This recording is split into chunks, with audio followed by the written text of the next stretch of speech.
শহীদ আবু সাঈদের কবর জিয়ারতে গিয়ে যে বলেছিলেন যে হ্যাঁ আপনারা গণভোটে হার পক্ষে ভোট দেন, আমরা বিশ্বাস করি প্রধানমন্ত্রী নিজেই যেহেতু হার পক্ষে ভোট দিতে বলেছিলেন, তাহলে প্রধানমন্ত্রী নিজেও হার পক্ষে ভোট দিয়েছেন।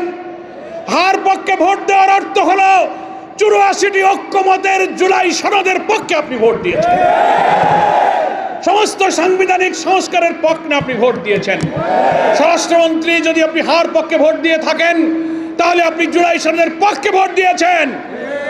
গণভোটের ব্যালটে কোনো নোট অফ ডিসেন্ট ছিল না, সমস্ত সংস্কারের বিষয়গুলো গণভোটে ছিল।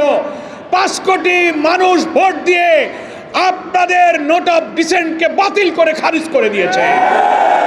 আপনারা পেয়েছেন 50-51 বার ভোট, আর গণভোটে জুলাই সনদের পক্ষে দিয়েছে 70 ভাগ ভোট।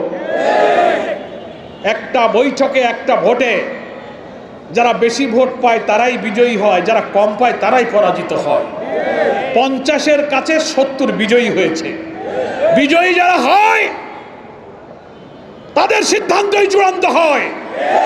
আপনারা 8টা-10টা পয়েন্টে নোট অফ ডিসেন্ট যদি দিয়েও থাকেন, সেইটা ঐক্যমত্য কমিশন গণভোটের ব্যালটে অন্তর্ভুক্ত করে নাই।